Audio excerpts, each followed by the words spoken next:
everybody. Welcome to another episode of the Warm Up Podcast. I'm really excited today to have another Arizona local and amazing entrepreneur in my presence. So this is Raquel. She is the founder of Atabey Outdoors. So Raquel, I would love for you to just introduce yourself and talk to us a little bit about what Atabey Outdoors is. Sure. My name's Raquel Gomez, and I'm actually originally from the Northeast.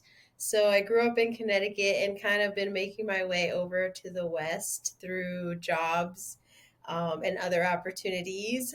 And I don't know, I'm like huge into the outdoors, also very into working with youth. I've been doing that for most of my life and love Arizona. Came here 3 years ago, and actually it's going to be 4 years in July, and I don't have any plans. Oh my gosh. I know. Congratulations on the anniversary.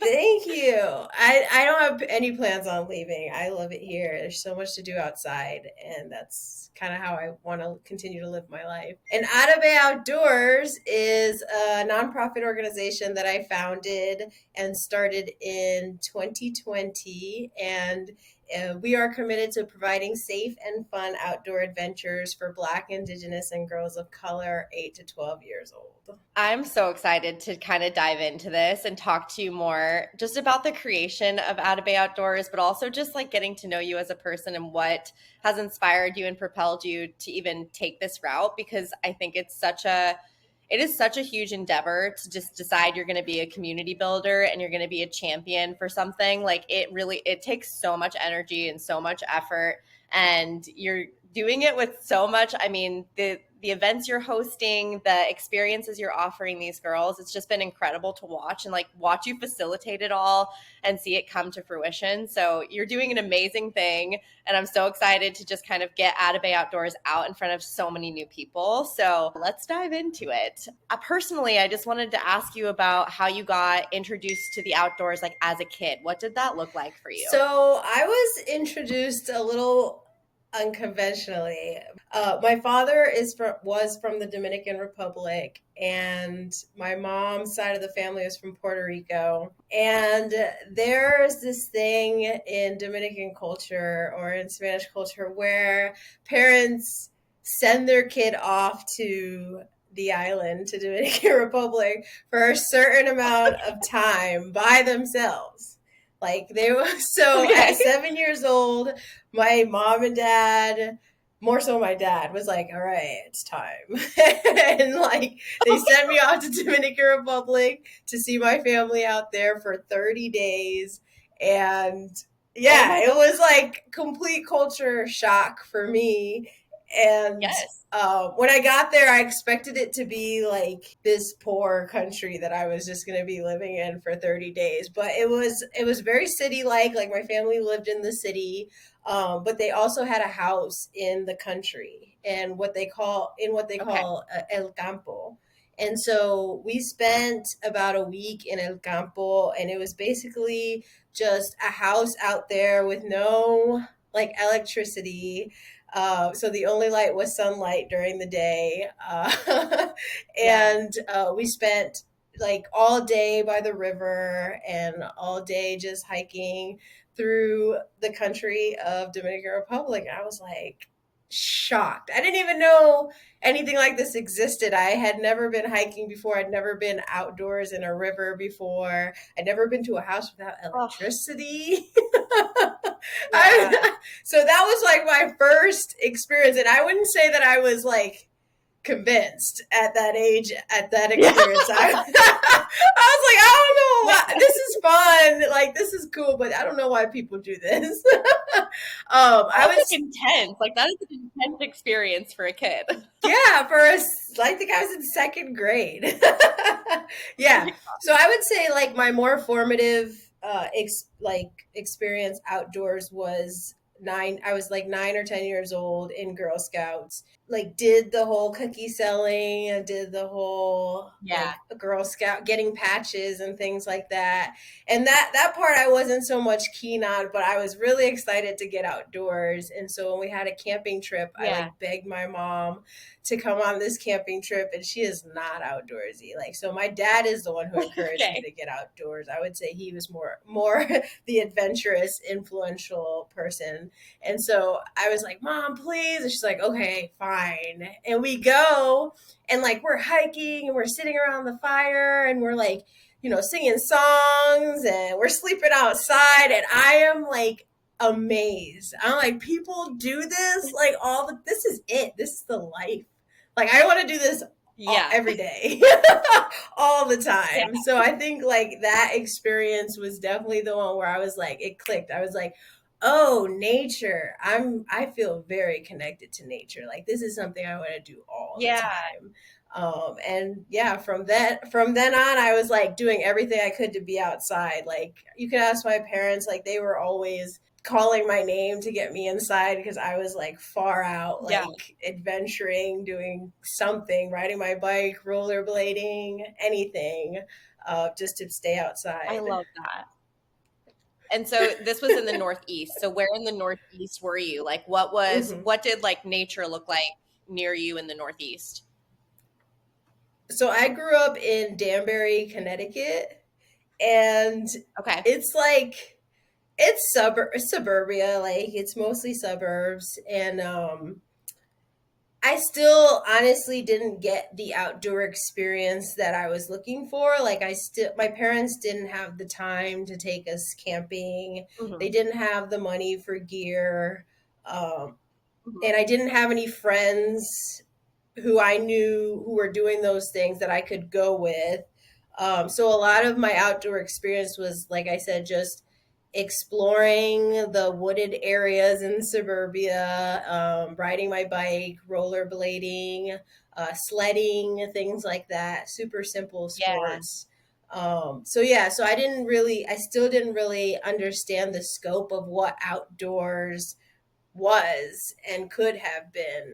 But But yeah, I think even that is so important because I feel like there is this idea that like the outdoors is only, going on a trail or you have to be in these like really mountainous places or doing something really extreme to be outdoors when like that's not true. And the outdoors is literally anywhere that you're outside. And it's like I have a park that's a half a block down from me. Like that is getting outside. You can put your feet in the grass. Like even if you're walking around and you see a tree, like that is admiring nature and being out in nature. And I think that's so important to say, like, hey, like I grew up rollerblading and biking around my neighborhood. Like that's still being outdoorsy. You know what I mean? it totally was. Yeah, absolutely. I agree with that. I think like a lot of the foundation that I'm building Atabay around is like, yeah, you don't need the fancy gear. You don't need to go like summit a 14,000 foot peak.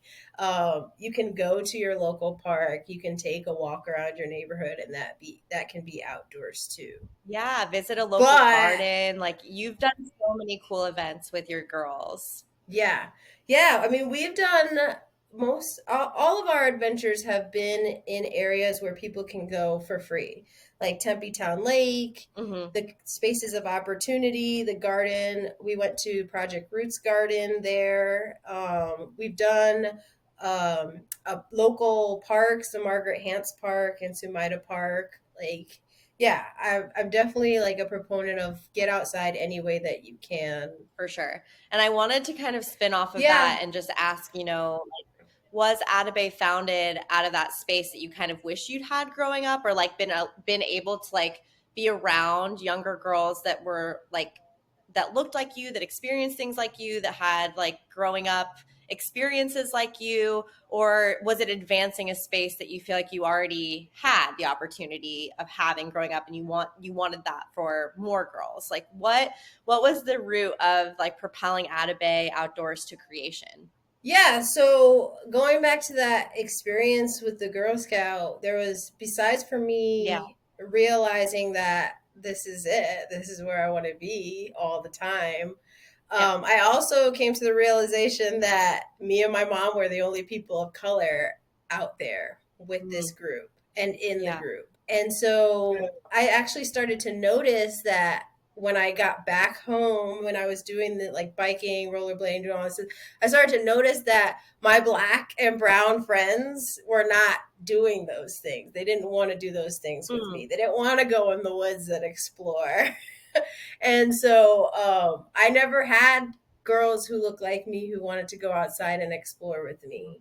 And a lot of my family, they just weren't into it. That wasn't the lifestyle. They didn't subscribe Yeah. to that lifestyle. A lot of our culture and community is brought together by like events and parties, and we would go to the beach together. It wasn't the beach, it was the lake. We didn't have beaches, and well, we had Okay. beaches, but we didn't go to the beach in Connecticut. We had Right. lakes, and we would go there with family members and cook out and like be in the water and stay there all day. But that was the extent of our outdoor experiences. And that was pretty Yeah. much the only time I saw other Hispanic people and like people of color outdoors with me. So it was definitely something that I like longed for. Like I wanted to do more outdoor stuff, but my people just weren't doing that. And I had to do whatever my people were doing because I was like 10, 11, 12 years old. So Atabey Outdoors was definitely founded out of a space of like, I want to create a safe space for 8 to 12-year-olds to explore outdoors with other girls who look like them, because I didn't have that. And I Yeah. know so many of my volunteers and so many of the parents like have expressed that they didn't have that and they wish they had that. They had tried other outdoor groups and it just wasn't for them because they were like the only person of color in the groups. And nobody wants to be the only person of color in the group all the time. So, and then growing up, I guess as I got my own voice and like started saying like, no, I don't want to go to that party. I want to go rock climb or like I guess got the option to choose if I wanted to be a part of the community events or if I wanted to go do my own thing. I started to see that the people that I was doing these outdoor adventures with were white, like all of them. Like they were the ones who had the access to the boats. They were the ones who had the access to the trails. They were the ones who knew where the climbing spots were. Like they were the ones who had the money for the gear. And I was like, dang, like I've been missing out all these years. And I'm still kind of missing out because like I don't have money for this gear. I'm just doing it because they asked me to go. And I'm like, sure, yeah, I want to try it. That's such an hard accessibility is such a hard topic too, of just getting people to understand that. I see a lot of conversation around like the outdoors is for everyone. I don't see why this is such a big deal. Like you can just go outside, and it's like, well, we like to envision that that's the truth, but that is not the reality of how everyone is experiencing the outdoors. Like you brought up multiple different things that we struggle with as a culture, like, you know, accessibility to information, accessibility to gear, accessibility to even driving or getting to some of these places. Like there are many different ways that these places are not accessible to many people, even especially communities that are really passionate about these places and have a lot of history of being in these spaces before we were ever here. So it's just, I think what you're doing with Atabay is so important because it doesn't need to be it doesn't need to be kind of like a gate kept thing. And I feel like the more that these girls are being shown like, hey, you have access to all of this, and it's all, you're able to be provided anything that any of your white friends are able to do, and showing them that these are places that they're meant to be and that they belong, and you know this is their space too, is so important. And I wonder what it was like Yes. for you and has been like for you to go into these spaces like with rock climbing and paddling or whatever other sports and outdoor endeavors, like what it's like for you to be one of the only people of color. Like, is it exhausting? Is it, you know, challenging? Is it just something that you're like, oh, I enjoy this, but it's always on my mind, you know, or, you know, what is that like for you? I don't very often get that question. That's a good question. I think I I think it's important. I've it is. It's important, and I don't often get to express my experience as a person of color in these groups, and it's valid because it's been my whole life. So I Yeah. think like at first I was like, at first I didn't really notice because I did grow up like in private schools and in Catholic schools where I was already the only black or brown person in the class. And so I had assimilated to white culture so much in my younger formative years that I didn't really like notice, in a sense of like they thought I was cool, I thought they were cool, like let's just all hang out, right? But then like then my teen years, then my 20, like my 20s, I started realizing like, oh man, like I can't tell the same joke to these white people that I'm hanging out with at the Yeah. crag that I could with my Spanish friends at this community event that we were going to last week, right? They don't even understand like the type of food that I eat, the type of music that we listen to in my home, the language that we speak. Like I was Mm, not able to fully express or be myself in those groups. It, mm, and like to a certain extent, because I feel like a lot of myself and my identity was going outdoors and was being around these people and was like the outdoor language and like knowledge. So like I felt like I was being myself, but I also felt like there was like this piece missing. Like I couldn't bring my culture yeah. with me outside. And so I feel Mm, like that's when the struggle started to happen within me of like, okay, well, I can continue like going outside and doing all these really cool things that I love to do and leave my community behind, which is what I was doing. I was just saying, all right, peace, family, I'm going to do this. Or I can yeah. really try to bring my community with me out there. Like I can try to expose my community to the outdoors, and then we could all be out there together and it could be even more fun. Like I could have both worlds collide in a sense. And Yeah. so I think Yeah. like yeah, I think it was like super important for me to like come to that realization though of like, okay, Raquel, like you're being a little bit selfish. Like you're enjoying all these really great outdoor activities, but what about your community? Because I still wanted to be Hmm. connected to my community, and I still wanted to enjoy all the things that they were doing, but I also wanted to be outside. You're So that's passionate kind of about what the outdoors. Atabay Yeah. is like. Yeah, exactly. I was like, okay, why should I have to choose? Why should culture and outdoors be mutually Yeah. exclusive?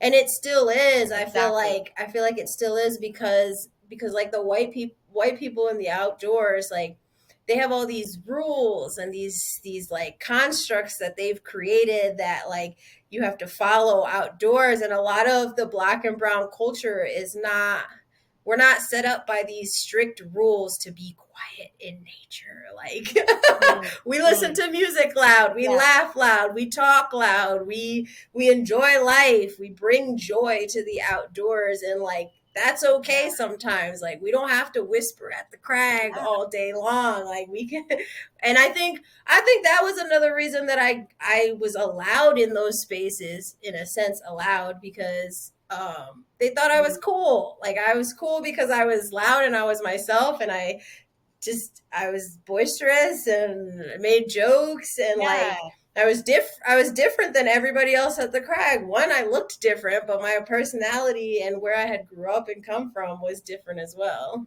Yeah, it's cultures of celebration. I feel like everything is supposed to be, like vivid and celebrated and it's joyful.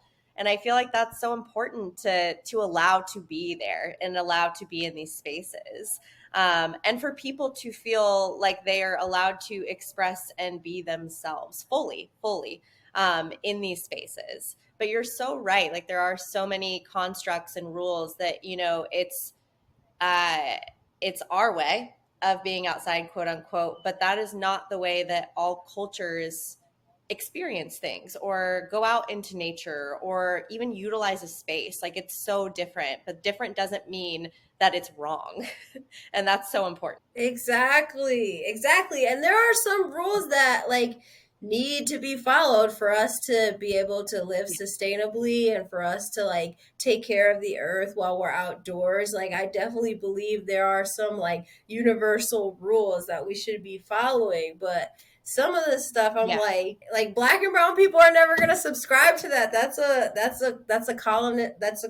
colonization. That's how colonists came Mhm. here and created these rules that they thought everybody should subscribe to, but really it was just their own personal rules, which is okay. Like what you said, I think like everybody can have their own personal views and ways of experiencing nature. It doesn't make anyone right or wrong.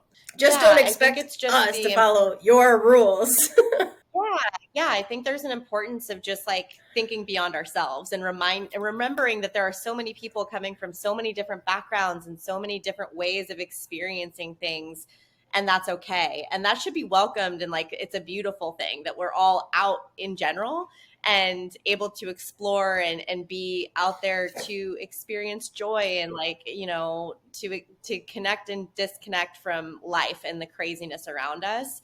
I think that there is a lot to be said, and maybe that's the thing I'm trying to hone in on right here is just like, hey, we're all different, and that's supposed to be a beautiful thing, and we should all celebrate the fact that we're out there, not like focus on our differences and that makes us like against each other. Right. Yeah. Totally. Totally. So I would love for you to just explain what Atabay Outdoors means, and then tell us about just like the origin story, like what actually got you to the point where you're like, I'm creating Atabay Outdoors. Yeah, so like I mentioned before, I didn't want culture and outdoors to be mutually exclusive. So, yeah, I wanted a name that represented my own culture and like incorporated it into the outdoors as well. And so I started looking up like goddesses and gods in Dominican Republic, and I came across Atabay, and Atabay is the supreme goddess, Earth Mother of the Taínos, and I started to learn I a little love bit that. more about Taínos. Yeah, I started to learn a little bit more about Taínos, and apparently, like, it's a strong connection to my culture, like, both on my Dominican side and my Puerto Rican side. They were the indigenous people who lived on those islands before Columbus came and colonized them. And so these people, Tainos, they looked up to this goddess as the goddess of freshwater and fertility, the Earth Mother, and so she was the main deity that they prayed to and looked up to. So I was like, this is perfect. This is exactly she embodies what Atabay and at first I didn't know it was Otto Bay Outdoors. I was just saying like she embodies what I'm trying to experience outside, like who I am Mhm. and what I feel like when I'm outdoors, and what I want to also like teach to the girls as well as like you all are goddesses, you all are connected to Earth Mother, you all this is your land, like you all are Atabay. And so I Chills. added the outdoors. I know I got some too over here. It was truly divine. Like it was divine. I quick story, I like called one of my mentors up and I was like, I have no idea what to call this thing. I know I'm trying to do this thing, like bring girls outside and stuff. I really didn't even know exactly what it was. And she was like, well, like you're creating it, so you need to go within. And I'm like, that is Hmm. not like 2 years ago in a pandemic, I was like, that is not the advice I was looking for. I was looking for something really profound, and You're not which doing it good right which it was profound, but in my mind, I'm like, I need more detail. Like, but yeah, she was like, now. yeah, like tell me the name. Like, what is the name? And she was like, you need to go within. And so I was like, fine, okay. And what she meant was like, how do you feel when you're outdoors? What does the outdoors mean to you? Like, what Yeah. kind of feelings do you feel when you're outside, and why do you feel so connected to the outdoors and nature? Like, what is it about it that draws you to it all the time? And so I was like, all right. So yeah, so when I go outdoors, I feel peace, I feel freedom, I feel like it's my sanctuary. It's where I go to pray and talk to my ancestors and talk to God and universe. Um, it's where I feel most centered. And so God kept coming up, and that's how I Googled God and then found Atabay. Because I at first I just Googled God. God, and I was like, this isn't gonna work because like a bunch of like white Christian things started popping up, and I was like, that's not it. so so I was like, Dominican. Dominican God. But yeah, so that's how Atabay You came about. That's beautiful. Like I seriously Oh just my got gosh. chills hearing you talk about this. Like now, even knowing even more about just like the origin and the name, I'm like, oh my gosh, this is so beautiful. Like even more so than your mission, but just like coming to that name. Oh my gosh, that's incredible. I love that so much. And what a beautiful, Yes, yeah, like a yes. like paying home for you. Yes, and like after 3 weeks after I named it, my father passed away. And so I had to take a Mm, trip to the Dominican Republic, and it just felt like it was all coming full circle. Like I had to go back to the motherland to say my final goodbyes to this man that I had had like a tumultuous relationship with for the last 10 years. But he was the one who introduced me to the outdoors. He's the reason I am who I am outdoors and why I'm so connected to the earth. And mm, and so it was powerful because the last conversation that I had with him was on Father's Day 2020, mm, and I told him all about Otto Outdoors and what I was trying to mm. do. And I had just named it, and I still didn't even know exactly what I wanted to do. I just told him I really want to make this outdoor adventure program, and I want to take little girls who looked like me when I was 8 and 9 years old outside to do really cool adventures. And he was like beaming. He was like, "This is amazing," and like, so it was really special for me to share with him that our last like lucid conversation with him was like talking to him about Yeah, Atabay and getting his blessing. And like that's how I just knew like this was right. It felt right. It was like something that I needed to do. It was no longer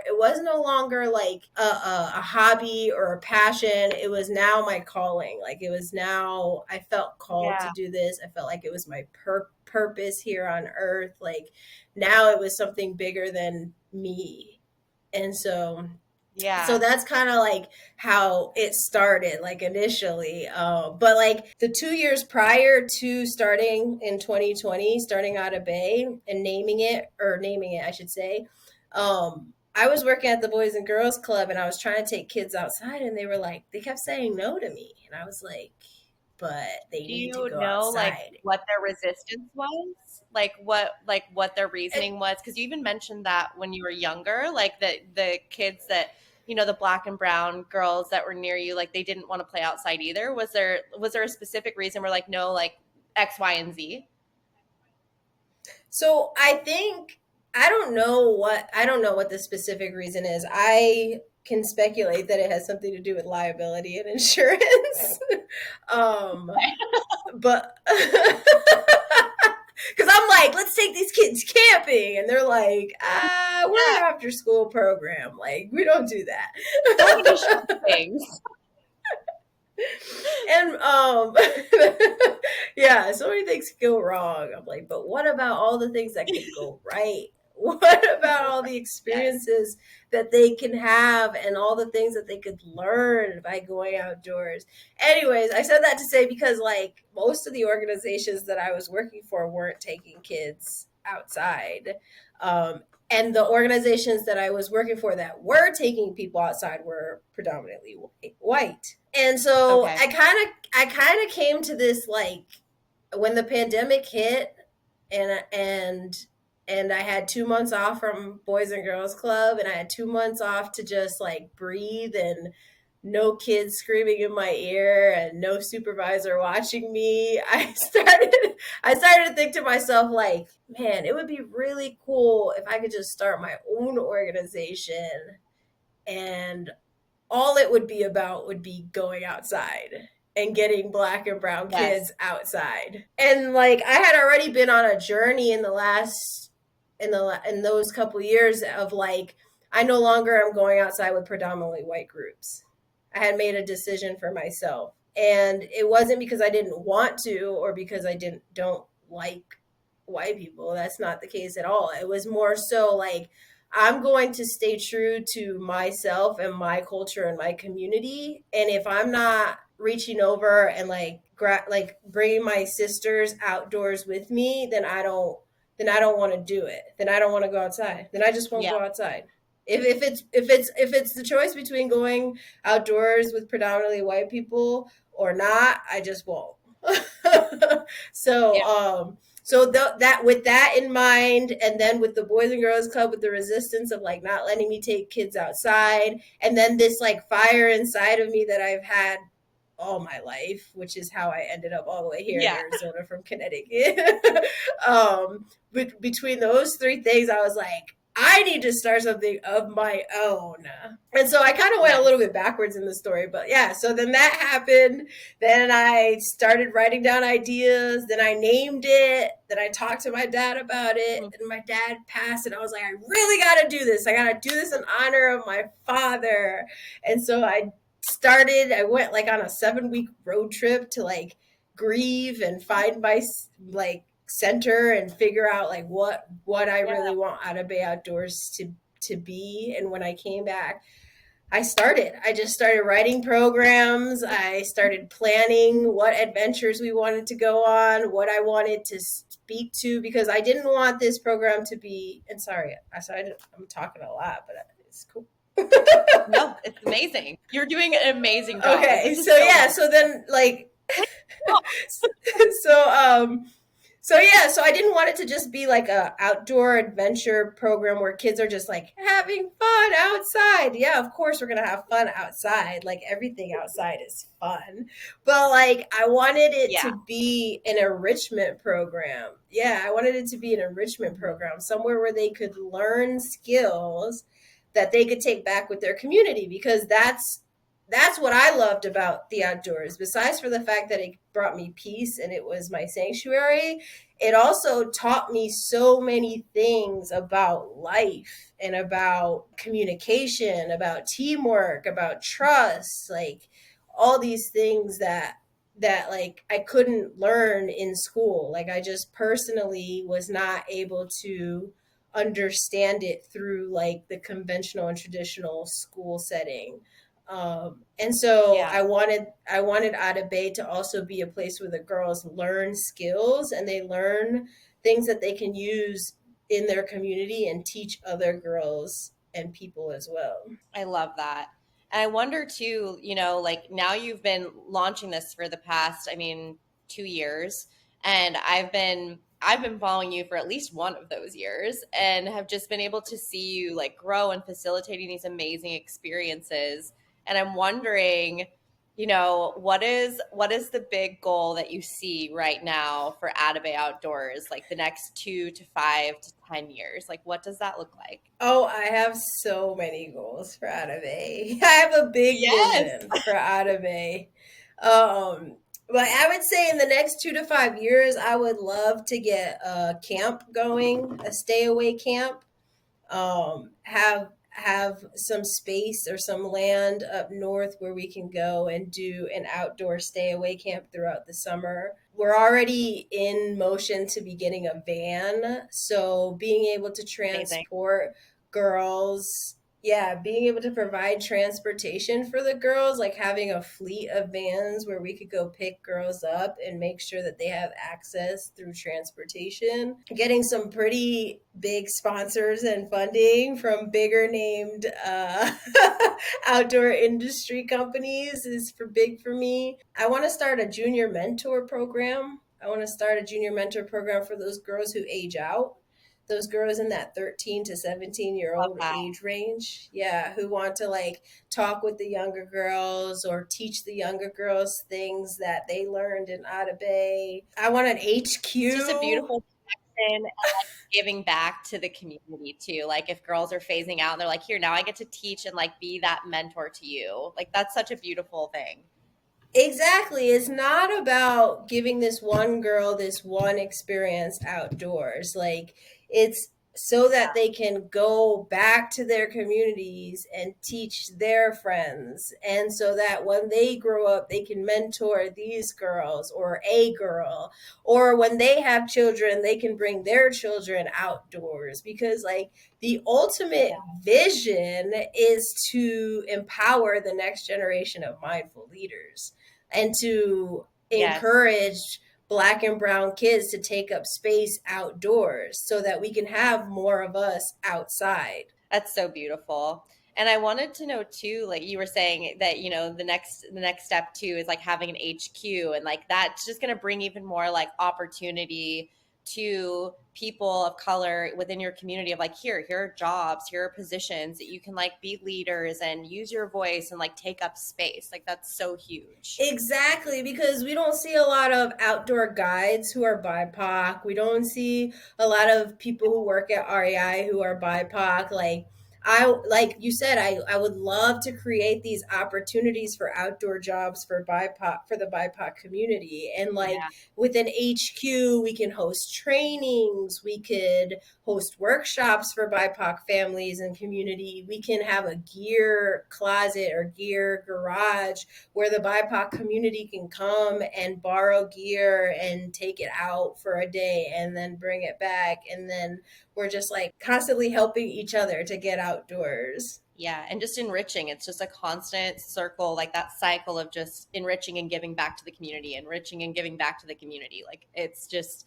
so beautiful. The vision is incredible. Like yeah, I knew I had to have you on here. I was like, everyone needs to know about this and support it. So yeah, I just think what you're doing is absolutely incredible. And I wanted to like circle back to what you were saying about like your dream for like having a fleet of vans and everything like that. And it kind of sparked a question for me about right now and like even when you started of like what that looked like trying to get support for like gear and stuff because accessibility to gear is one of the biggest issues for getting people outdoors is like it is expensive and then adding in like oh we want to do this for like 8 to 12 to 15 to 20 young girls like that's a lot of gear. So like what did those first activities look like or what has that been like trying to receive donations or like rentals and things? Yeah, so I think two things. Like, one thing that I think about is I believe that I started Atabay Outdoors right on time, even though I had been thinking about it for years and years and years since I was a kid. I think Atabay started right on time, and part of it was due to tragedy. I think, like, the whole George Floyd situation sparked conversations about BIPOC people not feeling safe indoors, outdoors, anywhere Yeah. here. And since I'm so closely tied to the outdoor industry, it really sparked something inside of me to begin thinking, like, yeah, like I never had BIPOC support outdoors. There was no outdoor mentor for me when I was a kid. There was Mm-hmm. no one who was BIPOC who could show me the ropes outside. And all the people that I've Mm-hmm. ever went outdoors with were white. So it really started to like dawn on me that, yeah, this is a thing. And these are the reasons why. There are several reasons why, based off the history of America, based off the violence, the trauma, the things that people don't want to talk about, the uncomfortable conversations that people don't want to have. And so there, that was one piece I feel like we were supported in that sense of like companies now wanted to support BIPOC organizations and wanted to make sure that we had access to the outdoors, Yeah. or so it seemed. And then the second thing, when we started, I was never going to let not having gear stop me from starting this organization or having adventures. That was always one thing that I had kept in the back of my mind of like, yeah, it would be awesome to have all this really cool gear. And I do have a list of gear that I really want for this program. But also, if I don't get that gear, I still need to find a way to get these girls outside. And there's plenty of activities we can do without gear. And so I started planning adventures in that first season. I started planning adventures. The first few adventures, there was no gear necessary. Like you didn't need gear to go on our first few adventures. Like a mindful walk. Like we went on a mindful walk at at Papago, and we basically just walked around. We had a discussion topic. We talked about confidence. We talked about chakras. We talked about the different desert bushes and flowers and things like that. So like that was never going to be something that held me back from going outdoors with the girls. We just so happened, because of the events that had happened and because of the companies wanting to support, we just so happened to have gotten a really, really big grant and a really big support from REI with gear to make sure that the girls had what they need to be able to go out on these adventures. So they've been able to provide us like backpacks, water bottles, hats, journals, first aid kits, things like that, so that we could give to them so that they could have it for Atabay, not only for Atabay, but so that they can have it when they want to go outdoors on their own. Yeah, I love that so much that REI supported your vision and like what you're moving forward, and that came even though the circumstances are devastating as to like why this became such a, I guess, something that people started to pay attention to more. It should have always been this way. But it's amazing that now it's being facilitated like, hey, this is a priority. This is important. We need to make sure that every person has the opportunity to experience like, not only is nature like wonderful to be in and it brings us joy, but it's also healing. And it's super powerful for these girls to be able to experience what nature can do for them through movement and through being like sitting and just hearing a stream and like being able to learn even how to observe those things without feeling fear or anxiety or like they're not supposed to be there. Like what a beautiful thing that is for anyone to know and feel and experience that outside. I know that you recently took a group of girls to the Grand Canyon. So I was wondering if you wanted to share like what that experience was like for the girls. Like what did you show them? Where did you go? Like what was their takeaway? I feel like that's the most beautiful, incredible place, and those girls were probably just mind blown. Yes. So I took 9 girls out to the Grand Canyon and they were stoked. A lot of them had never camped at the Grand Canyon. A couple of them had been to the Grand Canyon, but most of them had never camped there. So that in itself was an experience. I talked to a parent like right before we left, and I guess her daughter was like, I'm so excited for the Grand Canyon. It's like a test. It's like a test. All the things we've learned at Otto Bay Outdoors, we're going to be using at the Grand Canyon. Like, which is true. Like a lot of the adventures that we do prepares them for the next adventure. Yeah. It's like a progressive program where like things that you learned last season you're using in this season now for the adventures that you're doing. So that was cool to hear. And when we got there, it was like a little later than expected, but it worked perfectly because we went on a night hike. Oh, cool. To the canyon. And it was a full moon. Yes, it was a full moon.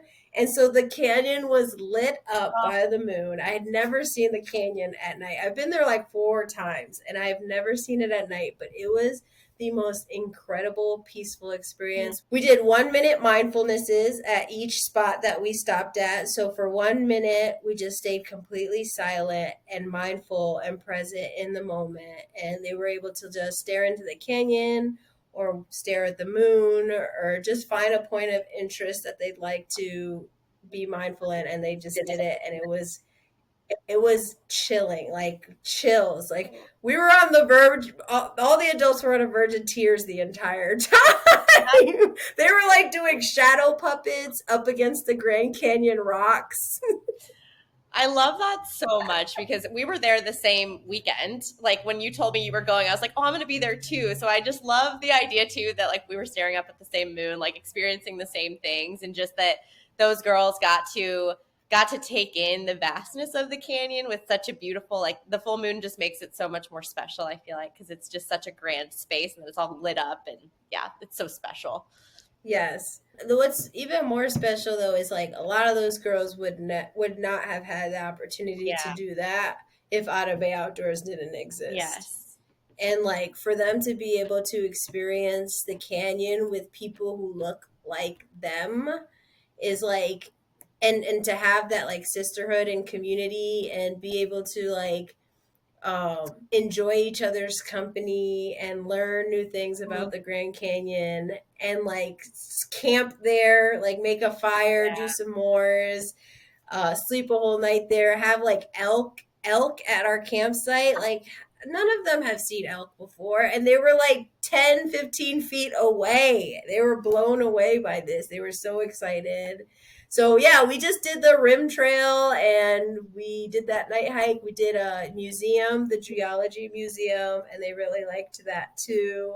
And so it was just like a perfect trip. Yeah. But let me tell you, the week after the trip, I was exploding, overwhelmed with emotion. Oh, I'm sure. Like, this is something that I had never anticipated. I mean, I knew I would be like, wow, this is great. I just did that. But there was more emotion. There was so much more emotion. Like 8, 9, 10-year-old me was like, we just hung out with our friends at the Grand Canyon. Like, yeah. Like I felt like these girls are my friends. Yeah. Like hold the hand of little you and say like, look what we did. Look what we're doing for like all of these girls that are like me. Yeah, it's so beautiful. Yeah. And like I never had an opportunity to visit a national park as a kid. Like I never did anything like that. And so like being able to, yeah, like you said, hold my little 10-year-old me's hand and like just process the whole experience is like it was overwhelming. And it was like I thought about my father and how proud he would be, and just like thinking about the future and what that looks like for Atabey Outdoors, and what like more Grand Canyon trips in the future, and like how many girls I could impact, and how many girls are going to get to go, like as this grows, like how many girls you're actually going to get to experience, like help experience these things and like learn these skills and make friends and like create community. It's so beautiful. Like you are making so many things possible for little you and like all these girls that just, you know, are wanting and seeking out these kinds of experiences and connections, but maybe don't even know it, and like definitely didn't know where to go to find it. Exactly. Yeah. Exactly. Yeah. I wanted to ask, it's incredible. Is there a certain experience so far with all of the girls that's like been the most memorable? Do you have one that like sticks out? You're like, this is the one, or are they all uniquely like the most memorable? They're all uniquely, like after each adventure I'm like on a cloud that nobody else like is on. Like no, like I'm on a cloud all by myself after each adventure. I like, wow, like I just did that again this Saturday. Like every Saturday a little girl manages to say something to the effect of like, this has been the best time I ever had. And I'm like, What? And that just like lights you up. Like that is So awesome. Like, rewarding. and I'm able to experience them like making new Mm. friends and then seeing each other again at the next adventure and like knowing each other, and now they're like cool and they have things to talk about, like remember when we went to the Grand Canyon, like yeah, every adventure has been so fulfilling. I really I can't choose one. That's fair. I was sure that was a loaded question. I was like, I don't know how you could, but maybe there was one. I mean, I guess I'd say the Grand Canyon because it happened so recently. Yeah. But even still, like we did hiking. This hiking was great. Like paddleboarding was incredible. Even our camping trip last season was great. Like the girls last season at the camping trip were like, "Can we do 2 camping trips next season?" And I was like, "Okay." Yeah. And so I planned 2 camping trips this season. So I And I can't think choose. that's beautiful too, because you get to hear like what lights them up and what gets them excited. And then you get to like make those dreams happen. You know what I mean? Like when they express interest or like, wow, that was really amazing. I want to experience that again. You get to like fulfill that space where they're like, I don't know if I would be able to do this on my own, but because of you, I get to experience this more than once, which is, I mean, incredible. Yeah, opening their eyes to the possibilities. Yeah. It was something you said earlier at the beginning of like, if they are exposed to this at a young age, there's no limits to what they think they could do outside. Yes. And a lot of the girls just have never been exposed to this stuff. Even indoor rock climbing, this one girl said to me, "We could do this every day if we want to." And I was like, Yeah. yes. Like you could this gym is open every day. More You than can come once, here every even day if if you you wanted want to. to. She was like, yeah, you can spend the whole day in here. I did it for a good 2 years. I spent like the whole day every day at a rock climbing gym. Yeah. So yeah, they don't know about it. And to be that bridge between them and the outdoors is like something that I can't even describe. Yeah, I feel like everyone needs to know about what you're doing. And yeah, the minute that, so my friend works at REI and she was telling me about Atabay, and I was like, I must speak to her immediately. I need to talk to her. I need to figure out how we can work together. Like, everyone needs to know about this because it's just, yeah, everything starts with the youth. Everything starts with letting kids know that there are no limitations to what they can do, where they can go, and like having that accessibility, having someone, even having someone that just says like, I believe in you. I know that you're welcome here. You belong here. Like that is so valuable. Like yeah, I can't even imagine how these girls feel Yeah. to just have you there that says like, yeah, I believe in you. You can do this. That's huge. Yeah, everything they say, everything they want to do, I'm like, yeah, we can do that. Let's do that. Yeah, let's do it. You can do Yeah. that. If you want to do that, you can do it. I will help you. So empowering just to have someone say that. Like, yeah, I believe in you and I will make that happen. Like, nothing compares. No. Yeah. Okay. I have a few wrap up questions. I don't want to keep you for too much longer, but I want to talk to you just forever because I love this conversation so much, and I you know. are a joy to speak to. I love talking to you. But my first question for you to Thanks. share is where can people find you on social media and how can they get involved with Atabay Outdoors? Cool. So yeah, so you can find us at Atabay Outdoors on Instagram, and then all of our social medias are Atabay Outdoors. And then if you'd like to talk to me directly, you can always contact the phone number at the bottom of our website or email us at hello@atabayoutdoors.com. And then as far as getting involved, we're always looking for volunteers. We do prioritize BIPOC women, men and women for the positions working directly with the children because we want to encourage representation outdoors and we want them to have that support from other BIPOC community with them outdoors so they can feel that safety and that security. But we have plenty of behind the scenes volunteer positions and we have a lot of allies and advocates who help us behind the scenes with logistics and computer administrative work and things like that. So there's a volunteer page on our website, or you can email me directly at hello@ottobay.outdoors.com. We also have like an Amazon wish list on our website if you want to, if you feel called to buying us some gear. All of our gear and all of our trips are provided to the girls free. And the only way possible is through donations and through funding, and so grant funding. And so if you want to donate gently used gear, or you want to buy us some gear on Amazon wish list, that's a thing too. There is an event that we do every year. It's our annual Juneteenth community climb. And that's when everyone can come from the community, advocates, allies, BIPOC community, come through, celebrate Juneteenth, learn about Atabay, learn about what Juneteenth means and why we celebrate it.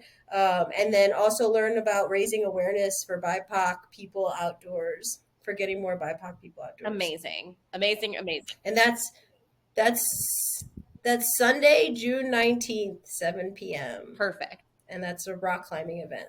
Oh my gosh. I hope that everybody gets involved in some capacity with what you're doing. Whatever way that you're able to, like, even if you're just sharing the word, like sharing this podcast episode, letting people know that Raquel's amazing organization exists, like just anything and everything. Anything you can do is a positive here.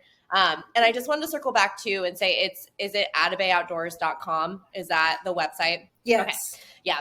Yes, ottabayoutdoors.com. Perfect. Wanted to make sure that everybody directs to the right place for the website too. And my last question for you is, what does keeping nature wild mean to you? Ooh, keeping nature wild means to me like being yourself outdoors, like being your true authentic self outdoors, and bringing like 100% of your personality outside, and that's what keeps nature wild. I feel like having so many diverse personalities and just humans in general is what keeps nature wild.